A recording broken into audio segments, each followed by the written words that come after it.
Hello,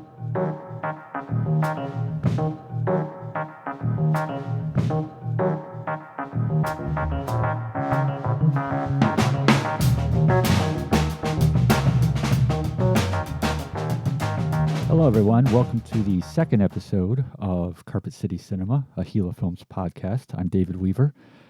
And, originally in the first episode, the pilot, which I thank you for checking that out. We've had some really great response to that, really great feedback.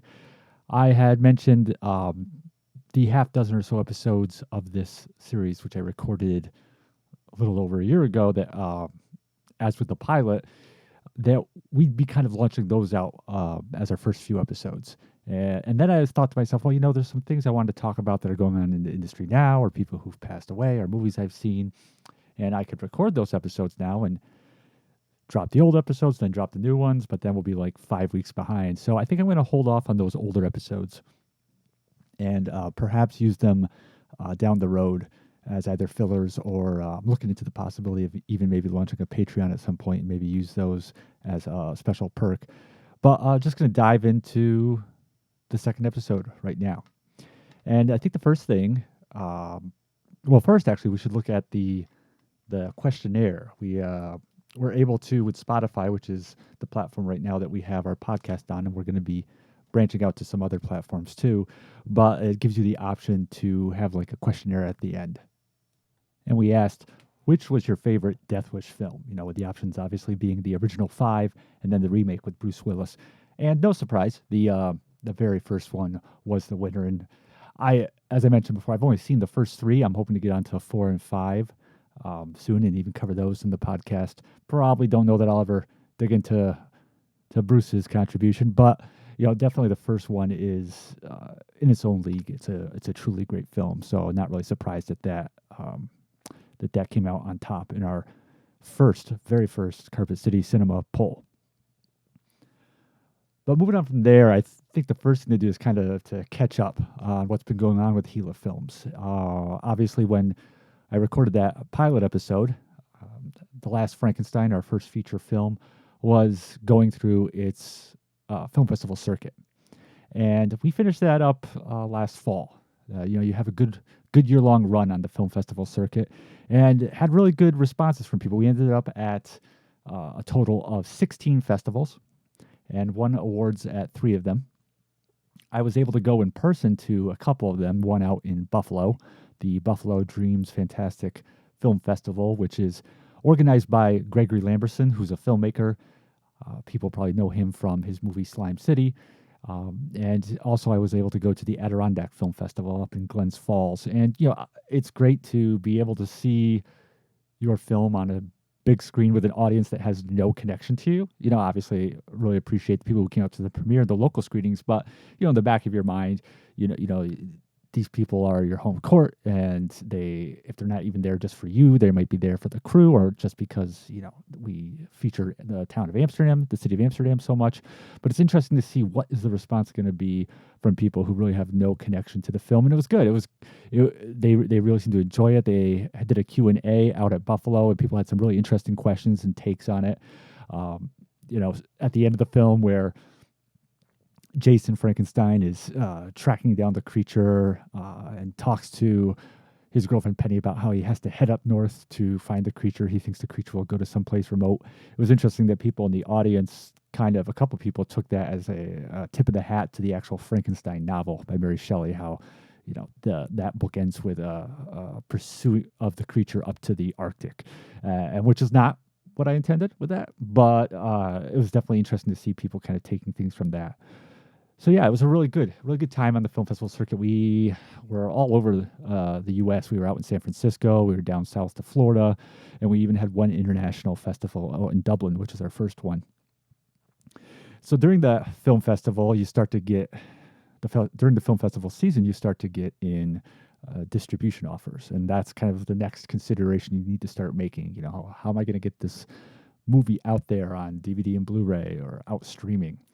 And you have to be careful, obviously, because a lot of these offers are from predatory companies, which will basically offer to license your film give you a split of the proceeds, which sounds really favorable to you.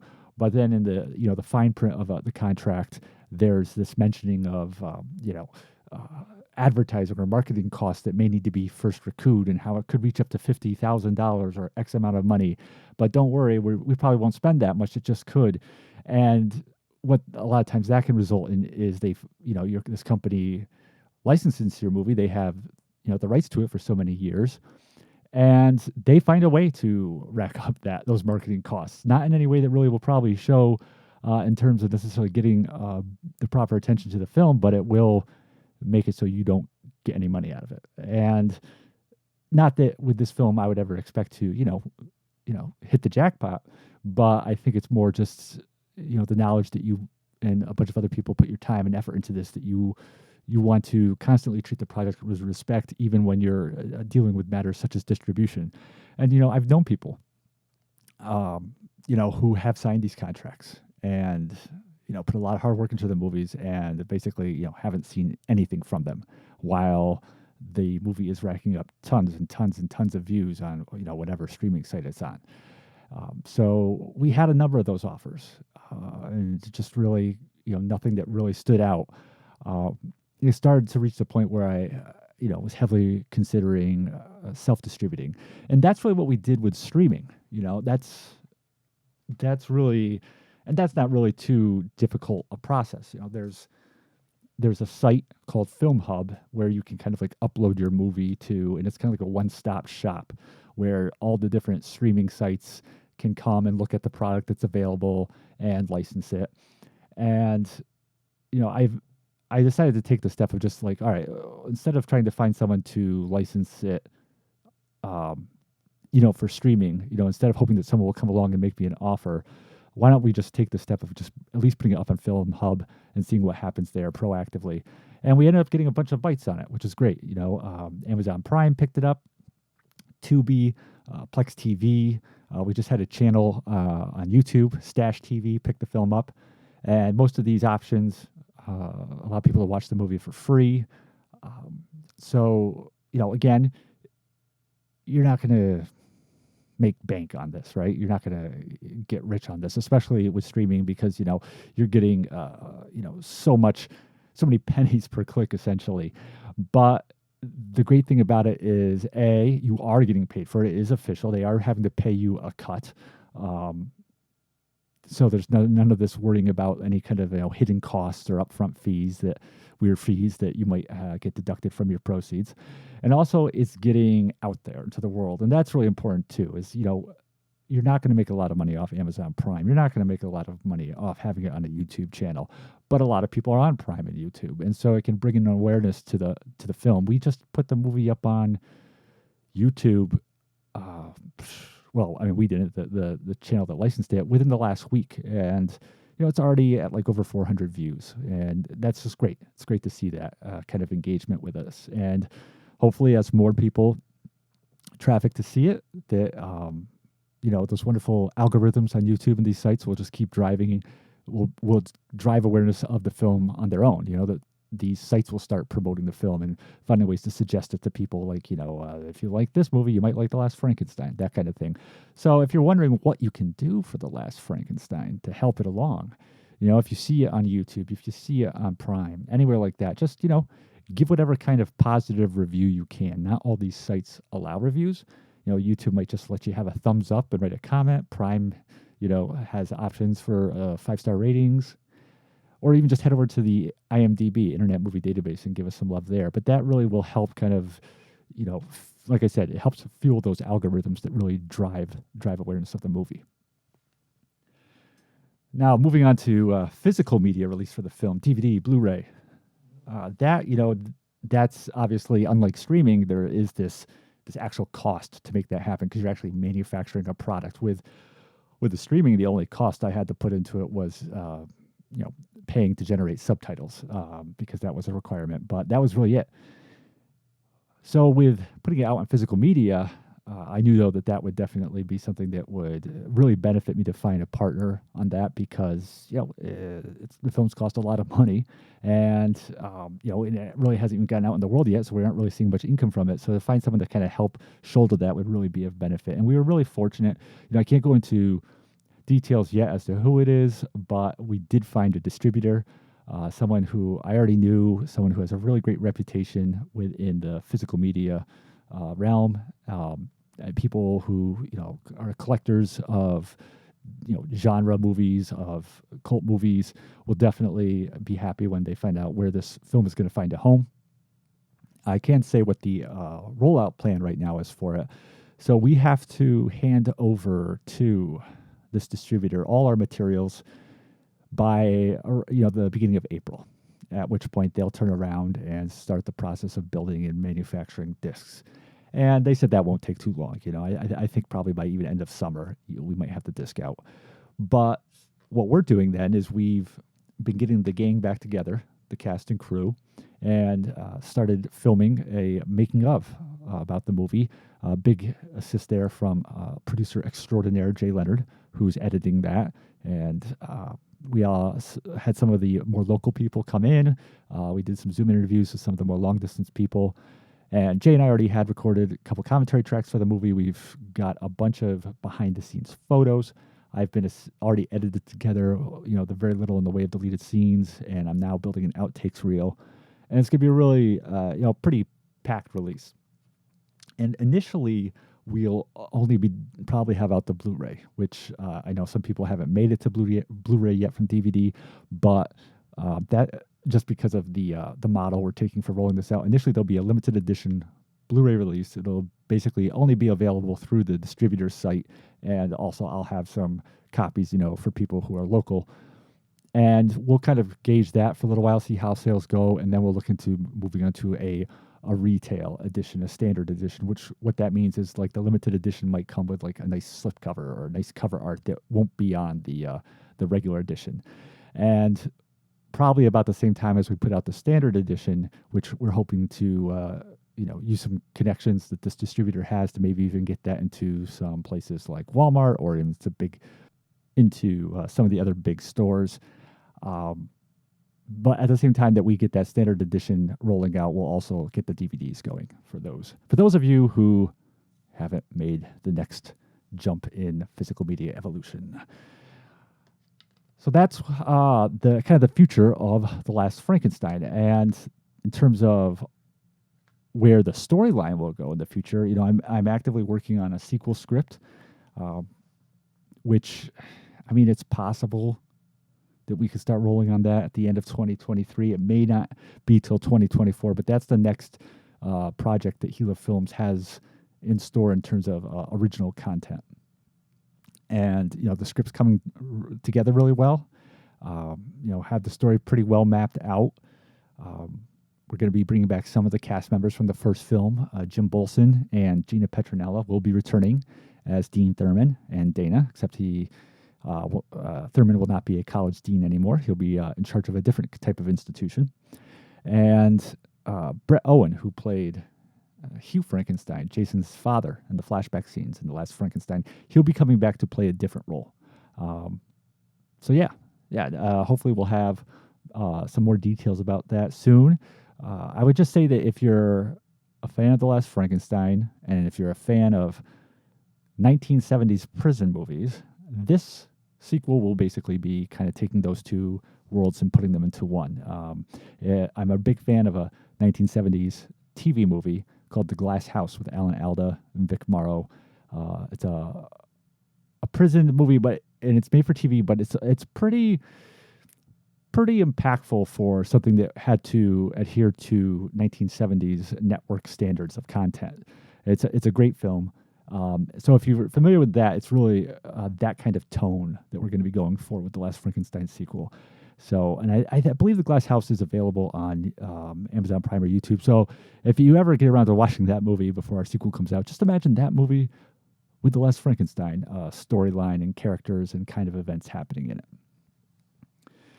And now that we're finally finishing up everything with Last Frankenstein 1, This will allow us to kind of start turning our attention to um, restoring UFO Target Earth and kind of getting that going. So, UFO Target Earth is the 1974 um, cult science fiction movie that I purchased the rights to from the film's director, and we have the negative, and looking to do a full-blown restoration on that movie and get it out on Blu-ray and DVD, hopefully by the end of the year, maybe the beginning of next year. I kind of touched upon some of this, I believe, in the pilot episode, but we have the directors on board. We've got a bunch of memorabilia that we're going to scan and we can put into the extras. Director's going to do a commentary track. I've started to track down some of the cast, so really looking forward to kind of bringing that film back out because it hasn't had a legitimate release since the VHS release. And it's interesting, it's a film that doesn't have, I think I touched on this in the pilot episode, it doesn't really have a great reputation. Yet tons of people still watch it, right? Taking over the copyright of it, one of the things I kind of discovered was that, the director, Alessandro, understandably hadn't really been able to defend his intellectual property rights on the movie. He had moved on to other projects. He had licensed it to TV. He had obviously put it out in theaters. He had the VHS deal. But, as technology moved on, it got to the DVD era and Alessandro moved on to other projects. He wasn't able to keep, as tight an eye on it. And so there's been, numerous DVD releases of a budget label. It's on numerous, YouTube, and it was on Internet Archive. And I had to go through the process. Oh, and I should say that all these copies are taken from that same VHS tape. Basically they took the transfer, the master that was on that VHS tape, and just stole it and copied it, which is that's a, what is that now? Like almost 40-year-old transfer that's not even in the right aspect ratio. So you're seeing microphones come in from the top and things like that. And I had to go through and take down all those different copies offline, and it didn't really take that long to get them all down. But then just recently, within the last couple months, someone put it back up on YouTube, and it took me a devilishly long time to get that one down. The gentleman who was hosting it on YouTube was not very understanding of the idea that it wasn't, he didn't have the right to put it up there. But it all worked out in the end. But the interesting thing is that the movie was only up there for a few months. And here it is. It's a very low budget 1970s movie. It's 50 years old. There's no names really in the cast. It doesn't have a high budget special effects.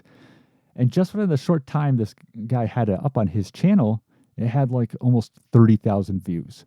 So it just really goes to show how much even the lesser known cult films from that era just still have this huge audience, that this little known movie could kind of still get that much attention. So even, people watching this really horrible transfer of it, and it's just really, it just continues to delight me that, that type of cinema still has an audience, because I'm a big fan of the movie, obviously, So that, again, that will hopefully happen by the end of this year. Fingers crossed, it's really been about getting The Last Frankenstein to the final stages before we can move on to Target Earth.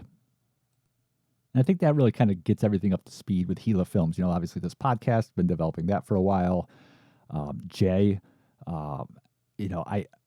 he has a bunch of really great creative partners behind the camera and behind sound on his projects, but I always am honored that he brings me into to private screenings of his newer films that he's continuing to direct. And his latest film has just gotten out there, Break Glass. It's just about to go out onto the film festival circuit. So Jay's obviously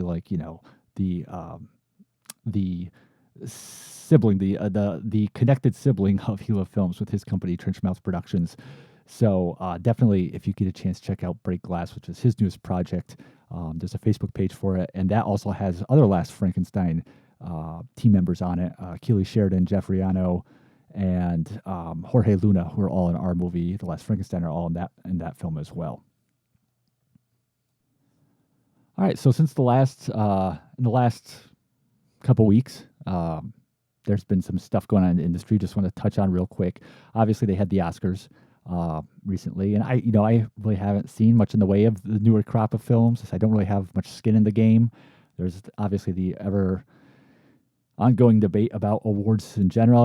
There's the one side which feels it's on the extreme that it doesn't really have a lot of value. It's all political. There's the other extreme which just really loves and reveres it, and both sides have their merit. I just think it was great to see these people finally take home awards who have such a long history in the industry, and interestingly, a lot of the people who I was really happy to see get awards, their origins are really in kind of genre films. Obviously Jamie Lee Curtis, taking home the Best Supporting Actress Oscar for Everything, Everywhere, All at Once. It's even if she just the fact alone that she's Hollywood royalty, right? That her parents are Tony Curtis and Janet Leigh, two huge movie stars, both Academy Award nominees themselves. That would be great in and of itself to see her, carry on the family tradition and win the first award for the family. But also, her film debut was in Halloween, and became this kind of like the iconic definitive scream queen of the slasher era. With the sequels to that and movies like Prom Night and Terror Train and The Fog.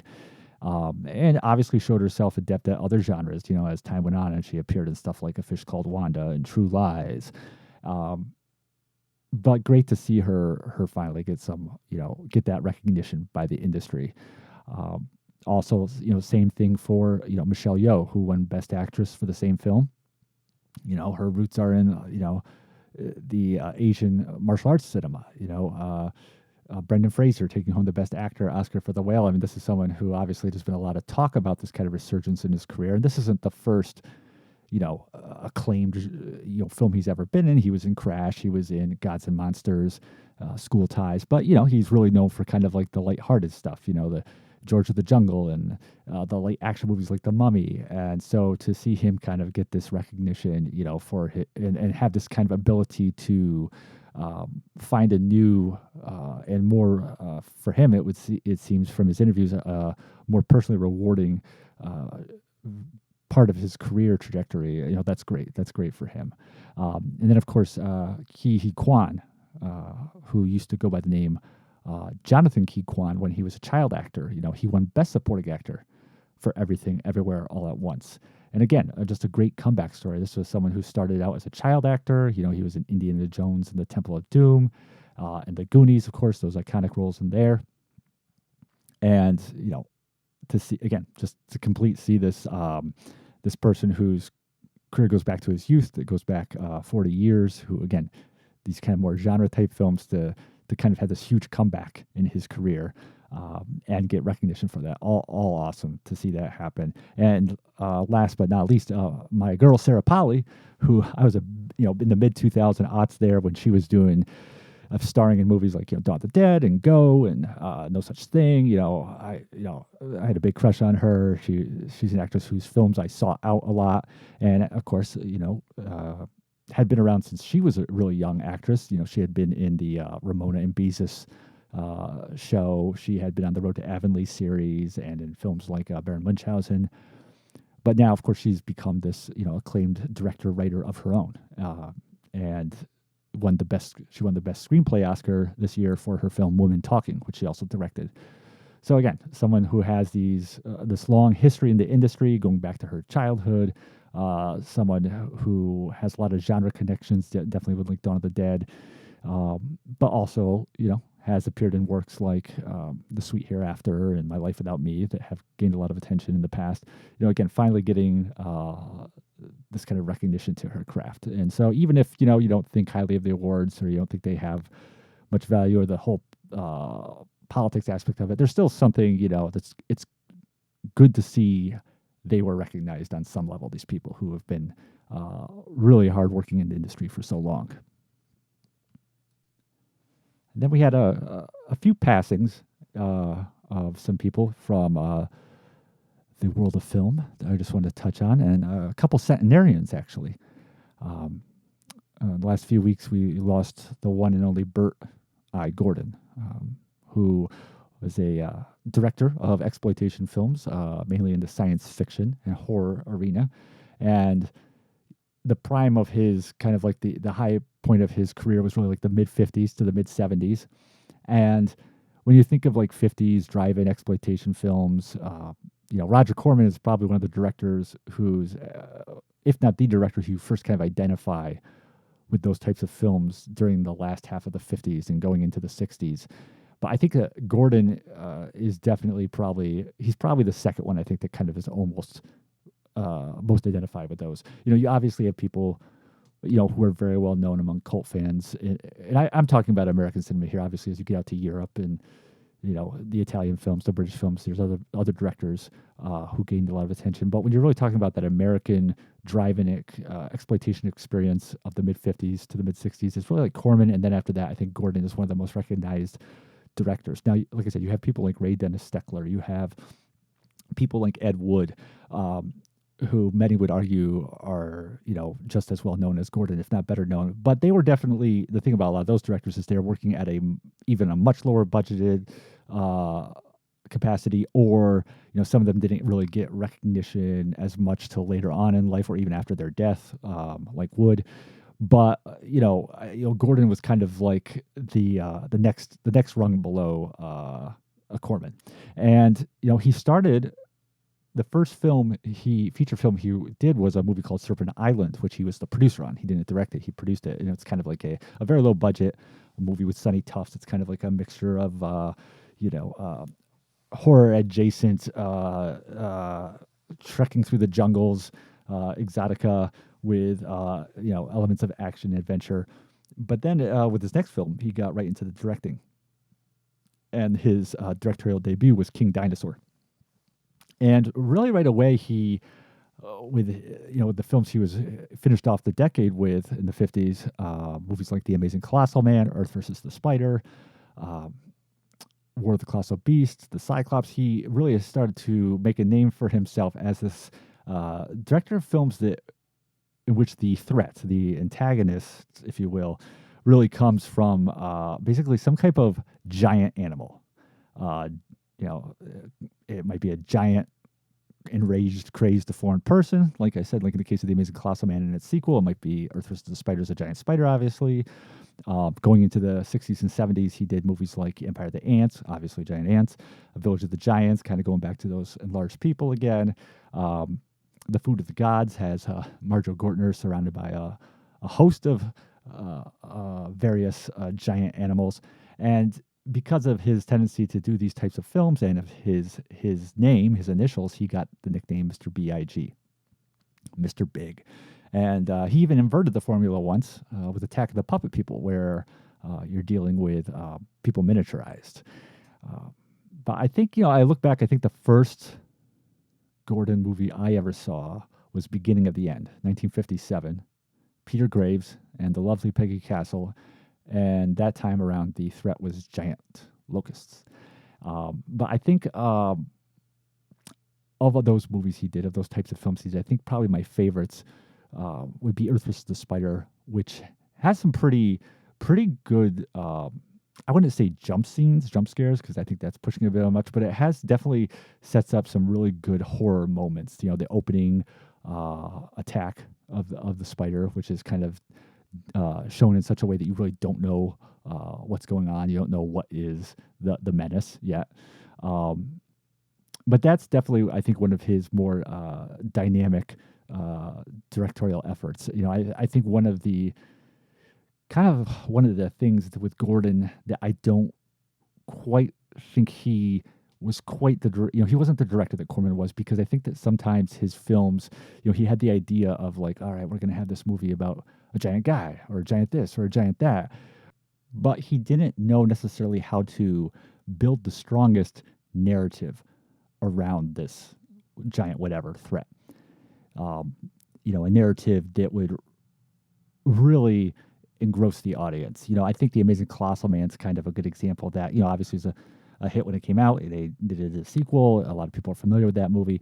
But, the antagonist, the threat, the giant threat in that is a military officer who gets caught in a atomic nuclear, test blast. He grows to giant proportions and his hair is gone. And he basically spends most of the movie just, this middle-aged, bald guy, not in the best of shape, walking around with like a toga on.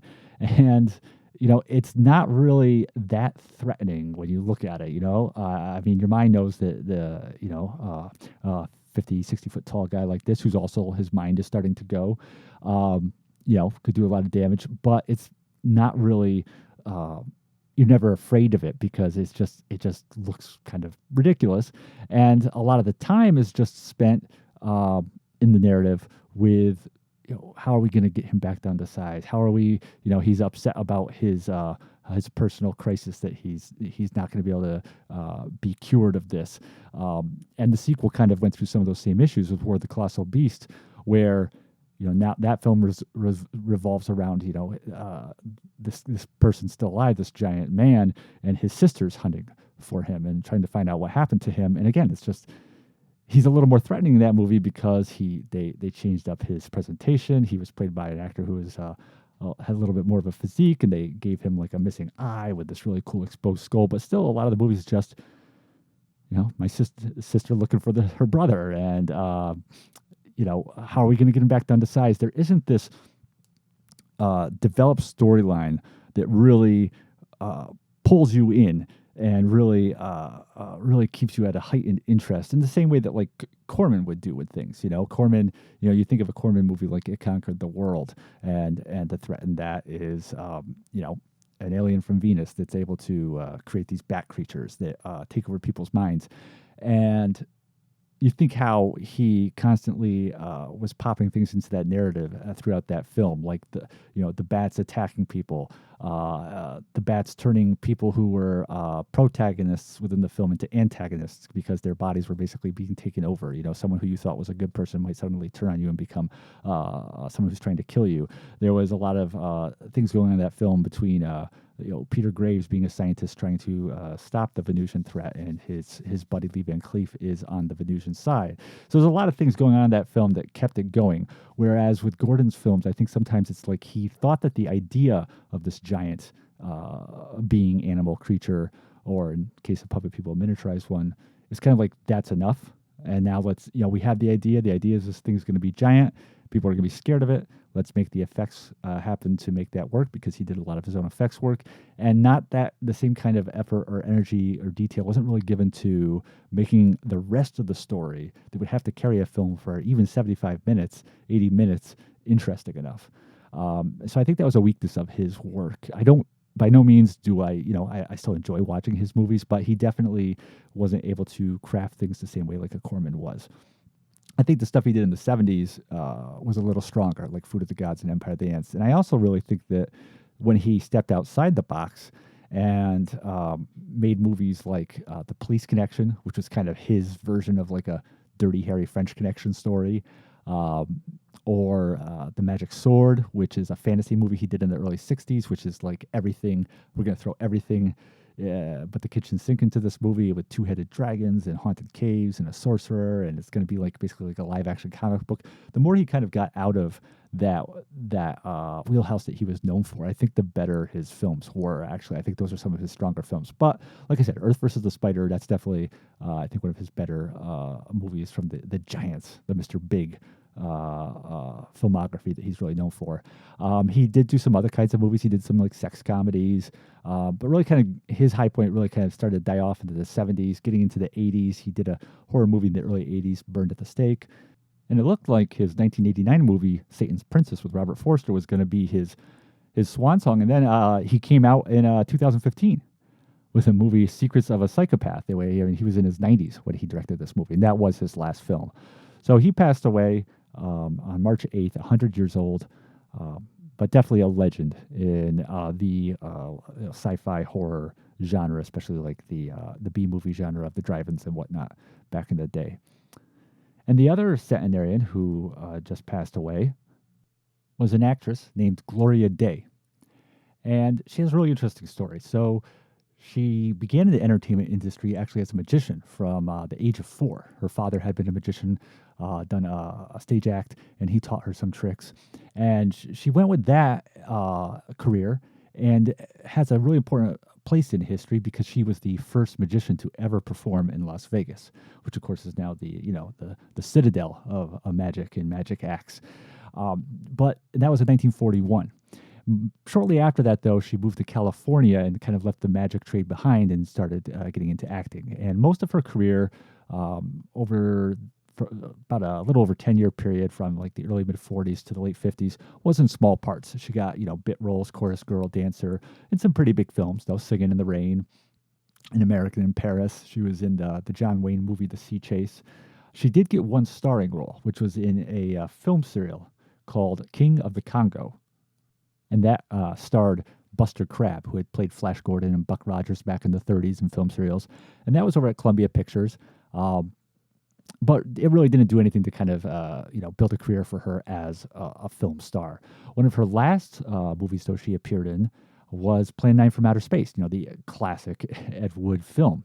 And if you remember the movie, Bela Lugosi's character dies an off-screen death near the beginning. He gets hit by a car, and there's his funeral, and there's a scene where a man and a woman leave the crypt, and they're talking, and then the woman stumbles upon the bodies of these two gravediggers who had been murdered by Vampira's character, and Day plays that woman, that female mourner, and she talked about the experience later on in life.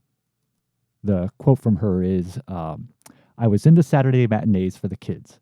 Plan 9 from Outer Space was the worst movie of all time. I had fun making it, though."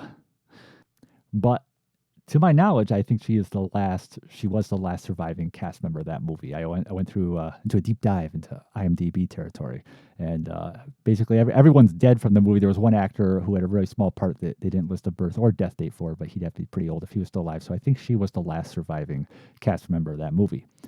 But shortly after that, filming her role in that, she left the entertainment industry behind. She sold insurance for a while. She sold cars, became a very successful as a sales rep for cars. But then the really interesting thing is that shortly before she passed away, I think it was like a year or so before she passed away, there's this discovery of her by the magician community, who didn't really know about her. And even David Copperfield, her story came to his attention. So there was this really great time she had at the end of her life where she finally got recognition for what had been the foundation of her career and for the fact that she was the first magician to ever perform in Las Vegas. So, it's a really cool story, and definitely, obviously, for cult film fans, Plan 9 from Outer Space, it's a lot of fun, a great film. So definitely worth noting her passing. And the very last loss we had that I wanted to really touch upon, I actually just read about it today, was a gentleman named Burt Holland, who passed away at the beginning of this month, age 95. And he started out as an actor, small parts in movies, a lot of cult films. He was in the original The Fast and the Furious, which Roger Corman produced back in 1954. I think that was his first movie. He was in the Johnny Cash suspense movie 5 Minutes to Live. He played the sheriff in the infamous The Creeping Terror that Mystery Science Theater later riffed. And appeared in some higher budgeted stuff. He had a part in Madam X with Lana Turner. But not too long into his acting career, he started to transition into makeup. And started to work as a makeup artist on films. And initially, a lot of that was lower budgeted stuff. Sometimes he would also get roles in these movies he was doing makeup effects on. And, very familiar movies to cult movie fans. He was The Undertaker and His Pals. He was the makeup artist on that. Journey to the Center of Time, The Mummy and the Curse of the Jackals, The Baby, Terror Circus. And one of, a very well-known horror movie of the late 70s, very well-regarded one, David Cronenberg's Rabid. And, as time went on, worked on some higher budgeted stuff, some TV movies. And the thing that stood out to me, aside from obviously, this great resume of cult classic movies he worked on, was that he was involved with 4 movies that Bob Dix was in. Robert Dix, who was in The Last Frankenstein as the patriarch of our Frankenstein family and whose, career goes way back to the 1950s, was on Forbidden Planet and a bunch of Al Adams and stuff.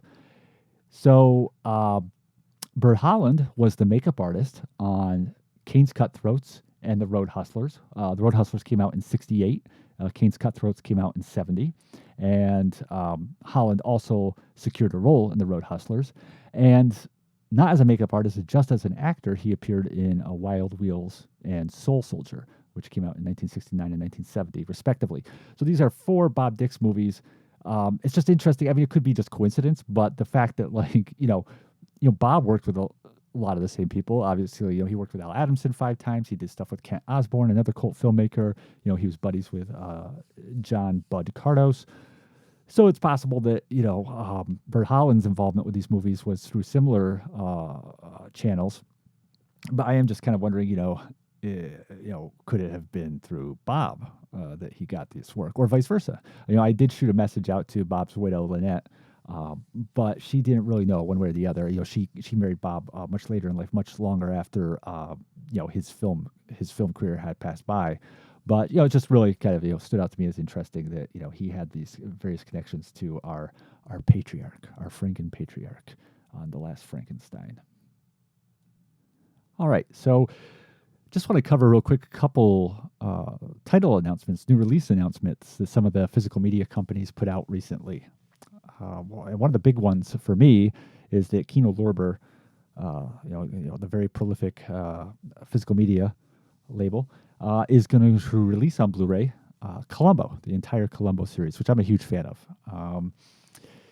For those not familiar with it, Columbo it started out actually as a character in a short story. That's where the origins of Columbo can be traced to, is a short story written by the creative team of Richard Levinson and William Link. And they adapted their short story. It was called May I Come In, also had been published as Dear Corpus Delicti, in which the police character's name was Fisher, not Columbo. They adapted it into an episode of an anthology TV series back in 1960, the Chevy Mystery Show. And they adapted it into an episode called Enough Rope. And the character of Columbo was played by Bert Freed, who was a veteran character actor. He was in Paths of Glory by Kubrick. I mean, tons of movies. Probably one of his biggest roles was he's the main villain in Billy Jack. They came out in like 1971. He's the bad guy in that. But after that, they took their teleplay, Levinson and Link, and adapted it into a play called Prescription Murder, in which Thomas Mitchell, of all people, played Columbo, the Academy Award-winning actor who probably most people now know as Uncle Billy in It's a Wonderful Life. And the next stop was that they wanted to take that stage play and then make it into a television movie over at NBC. And they did, and it's interesting that the original people who they considered for the role of Columbo were Lee J. Cobb and Bing Crosby, which didn't work out for either one of those. Of course, Lee J. Cobb, the famous Academy Award-nominated actor from 12 Angry Men and On the Waterfront, and Bing Crosby, the singer-actor. And then eventually Peter Falk got into the mix and played him. And that was, as with the play, it was called Prescription Murder, and had Columbo going up against a psychiatrist played by Gene Barry of The War of the Worlds and Burke's Law, who kills his wife. And it was a big hit. And they were curious, NBC, if they could actually turn this into an actual series. So they made a second TV movie, a 90-minute one, called Ransom for a Dead Man. And this time around, Lee Grant, the Academy Award-winning actress, she played the killer.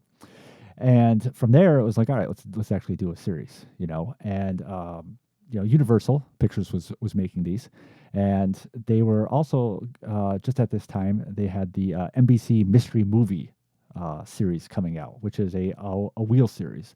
And what that means is that with a wheel series, instead of you having a show like like Law and Order or Dragnet or whatever, where each week it's another episode of that series, with the wheel format, what you have is different shows rotating within the same time slot.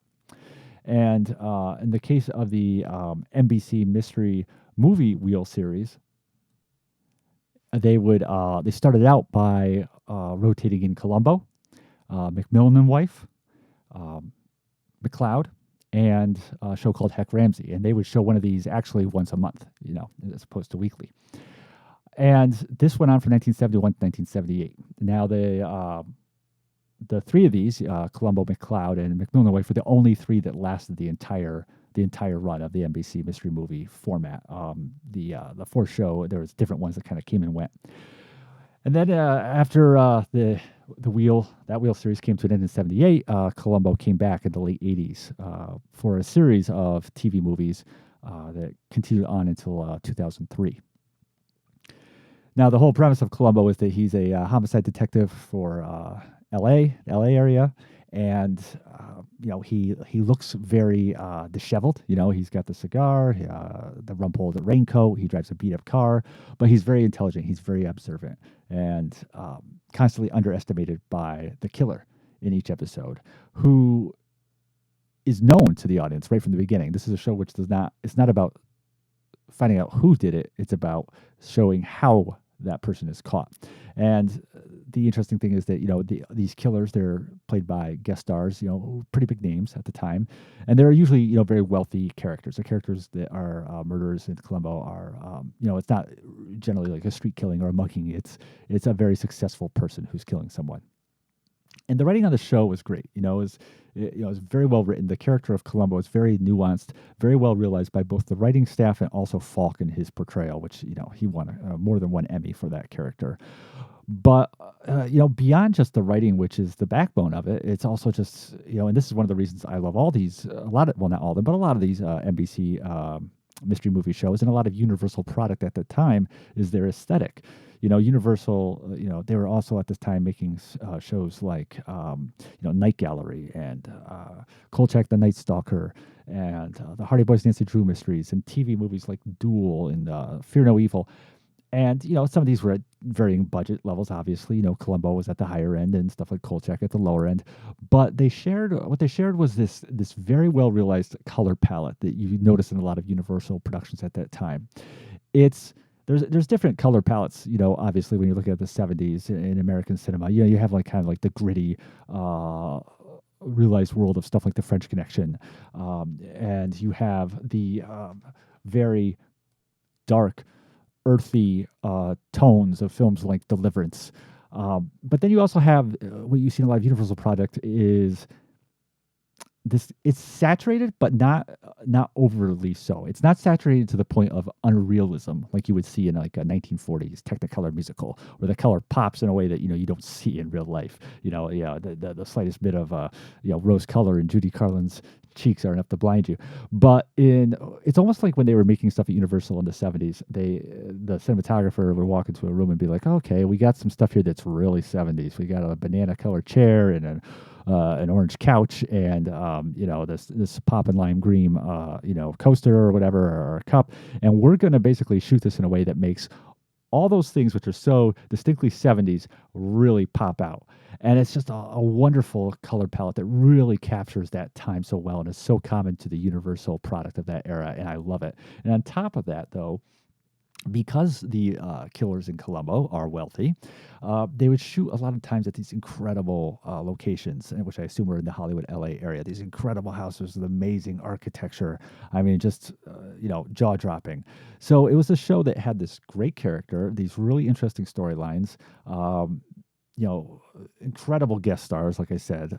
You could go on and on about all the actors who showed up on Columbo. People like, Roddy McDowall and Leonard Nimoy and Shatner and, Academy Award winners like Donna Michi and Ann Baxter. I mean, just everyone was on that show. And once in a while you catch someone who is just coming up like, Jamie Lee Curtis or Kim Cattrall or, but also it just was so visually appealing. And the music, Billy Goldenberg, who is a composer who I'm a huge fan of, he scored some of the episodes of Columbo. And some really strong directors there too. Steven Spielberg, of course, is famous for having directed the first episode of the actual run of Columbo, the '71 to '78 run. And Jonathan Demme directed an episode. So it's just it'd be great to finally see this show in high def, to see those colors and that look restored to high definition. So really excited about that. There had been some prior releases of just season 1 over in the UK. There was like a Japanese set of the complete show and on Blu-ray, but it was I heard not great things about it. But this is going to be really good. They're going to release it in 2 volumes, Kino Lorber. The first one will be the first couple pilot movies and the original run, and that's going to come out later this year. And then they're going to follow that up with the later TV movies volume at the end of this year or beginning of 2024. Not really as much into those ones because for all the reasons I just stated. Now they're shooting in the late 80s, mid 90s, which is a time period on network television, which I think is pretty rough from an aesthetic standpoint. So there's things about those that just kind of lack. They don't have as quite the star power and the guest roster as on the old show. So, I'll definitely, pick it up for complete's sake, for faithfulness to the Columbo world. But, it's really that original run where it's at. So very excited about that. And just real quick, Warner Archive, which is the kind of the sub-label that Warner Brothers has going of DVD and Blu-ray releases. I think they're on a monthly schedule where they generally release a few, several titles every month. They just announced their next upcoming batch of titles for April. And, Warner Brothers, like a lot of studios, owns the catalogs of several different companies through different acquisitions over time. Warner Brothers owns, most of the MGM catalog, most movies made by MGM up until a certain time period a certain point in the early mid 80s. Because, Ted Turner bought the MGM library and Turner became a part of, Warner Brothers and so on and so forth. But for this upcoming month, because this is the 100th anniversary they're celebrating of Warner Brothers, they decided to make the releases all actual Warner Brothers titles, not from any other companies whose assets they own. And two of the films I just want to touch on real quickly that they're putting out, they both star James Cagney, the legendary Oscar-winning actor, star of so many gangster films and musicals and a whole variety of types of genres over his career. Movies like Angels with Dirty Faces and The Public Enemy and Yankee Doodle Dandy, which is what he won his Oscar for. And they're putting out two of his collaborations with director Raoul Walsh, who is probably, in terms of his relationship with Cagney, best known for teaming up with him on White Heat, the amazing White Heat. But they're going to put out Warner Archives Blu-rays of The Strawberry Blonde, which is a film Cagney did in 1941. It's set, 1900-ish in New York City, a romantic comedy with a bunch of tunes of the time that has Cagney as a dentist who has this, ongoing grudge against this guy he knows, played by Jack Carson, who ended up with the girl that Cagney long sought after, played by Rita Hayworth. And de Havilland is the lady that Cagney does end up with. And the other film is A Lion is in the Streets from 1953, which is a kind of a Huey Long-esque film. The famous Southern politician who was assassinated and whose life served as the basis for All the King's Men.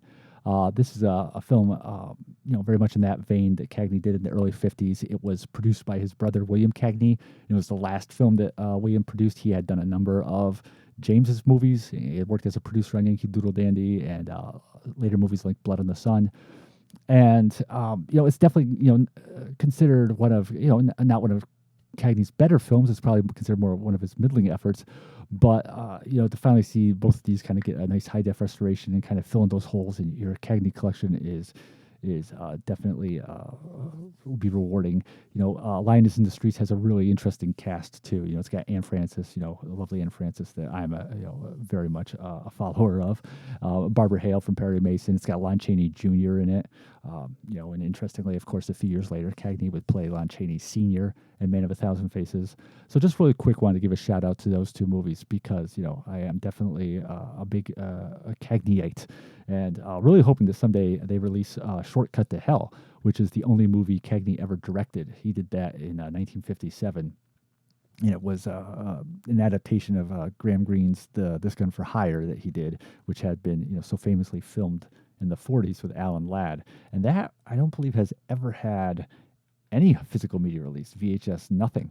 And that's kind of, to me, like probably the biggest of the holy grails of the Cagney works. He's not really in the movie. I think he has a brief appearance in it, like to introduce it or something like that. It has other people who star in it. But, I'm really curious to see what Cagney would do behind the camera and how he would film something, especially in 1957. This is kind of like, he had such a history under his belt already and such an experience working with so many famous directors. I really hope that someone puts that at some point, which that's a Paramount title, so it wouldn't be from Warner, but hopefully someone does tackle that at some point. All right, so last but not least, time to jump into a movie I watched recently that I've been looking forward to talking about. It's kind of one of the reasons I wanted to record this podcast now before it gets any more aged in my mind, because I watched it a couple weeks ago now. It's a 1956 film called A Kiss Before Dying. And speaking of Kino Lorber, they're the ones who put this out on Blu-ray, and they were discontinuing the title. So I knew it was something I'd wanted to check out at some point, and picked it up and was really impressed by just how good it was. I knew it had a good reputation. It's like a solid suspense movie, but it really even exceeded any of those kind of expectations as just this intelligently crafted film. And it's based on a novel by Ira Levin, who horror fans, of course, are familiar with Levin. He wrote the novels Rosemary's Baby, The Stepford Wives, The Boys from Brazil, and in complete 180 fashion, he also wrote the play No Time for Sergeants, which was turned into the famous Andy Griffith film. And this movie stars Robert Wagner, completely cast against type. At this time, he was very much a good-looking leading man, and he plays a college student named Bud Corliss, who is this very much sociopathic social ladder climber, whose plans to advance himself, he feels threatened when he realizes that his girlfriend, played by Joanne Woodward, just making her second movie, when he finds out that she's pregnant. And so then he sets about plotting to kill her in a way that will look like a suicide, so that he won't be found out, and so that he can continue on with his plans to better himself. And so the first third of the movie, anyone who knows me knows I'm like, kind of anti three-act structure. But this film is really wonderfully structured into, three distinct pieces. So the first, third of the film is really about Wagner, meticulously plotting out this murder of Woodward. And that's no spoiler, by the way. It's right in the trailer that she gets killed. So don't get mad at me. And then the next third of the movie, the middle part of the movie, is about Joanne Woodward's sister, played by Virginia Leigh, who most people would know as the head without a body and the brain that wouldn't die. But this was before that. She plays Joanne Woodward's sister, who doesn't believe that her sister committed suicide, and is basically doing her own detective work to try to find out what really happened to her. And then, of course, the last third of the movie is those two storylines coming together. But it's just a really well-crafted film. There's moments in the movie where it plants a seed. Something small will happen on screen, something that you might not even take strong notice of. Two characters passing, or an offhand comment one character makes. And you'll realize later on in the film that was actually, they were planning a foundation for an important turn in the plot that would come later. And they did it without really drawing a lot of attention to it. It's very subtly done. There's a lot of really interesting symbolism in the film, if you want to call it that. There's a lot of interesting. The director, Gerhard Oswald, who was a German filmmaker who had come to America, he does a lot of interesting things with signs in the movie. Signs about speed kills, or there's a really great moment where near the beginning of the film, where after finding out that his girlfriend's pregnant, Robert Wagner drives Joanne Woodward to a pharmacy to go get her some medication, and there's a sign that's really nicely featured that says "no parking," which parking at the time it was also a slang for making out. And it's nice how they do all these kind of visual touches to kind of use these signs to also touch upon what's going on in the film. Wagner is really good in this. I've always been a Wagner fan, and there's a degree, I think, to which he's, was pegged as kind of this actor who is better looking than he was skilled, but he really, really does a good job at bringing to life this person who really doesn't have, any concern whatsoever for the well-being of other people, who's really has this kind of sociopathic element to him. I kind of wish they had gotten a little bit more into what made him this way. They do touch upon it a little bit. There's references to, him having had a father who was a disappointment. There's these conversation scenes between him and his mother, played by the great Mary Astor. That you can tell that that's something that kind of impacted his character, and that he's trying to avoid that same fate. But still, it's even without that, he just does a really good job at realizing this character. I do wish there had been more of Mary Astor. She's great as always in the film, but she doesn't really have as much screen time as you'd like. It's very captivating too, the way that the story unrolls. They really, for that whole first third, you're really with Wagner, watching him, as he's trying to carry out his plans to kill Joanne Woodward, and how obstacles get in the way, and how he has to constantly pivot to other ideas. And it's kind of like one of those situations where, like, whoa, I hope that works out for him, even though he's trying to kill his girlfriend, because it really just gets you with him, and you're spending that time with him, and it really completely, engrosses you into the plot, and keeps you interested. And then similarly, when you're with Life's character, with the sister's character, at which point the film really does let Robert Wagner kind of go in the back burner for a little bit. Now you're similarly with her, and in her corner. You're like, all right, is she going to find out that it's Wagner? What's going to happen? And of course, more than she does as a viewer. She's still got to figure this all out, because she doesn't even, she suspects that her sister was murdered, but she really doesn't know what's going on. So it's just a really, really well made movie. Yeah, I think it's the best movie. I haven't seen, scores of films yet this year, but I definitely think it's the high point of the movies that I've seen this year that were first time watches. I'd really love to see like a full blown restoration of this movie. It was shot by Lucien Ballard. Lucien, probably is how it's pronounced, who shot a lot of Sam Peckinpah's movies. I'm a huge Sam Peckinpah fan, the famous director.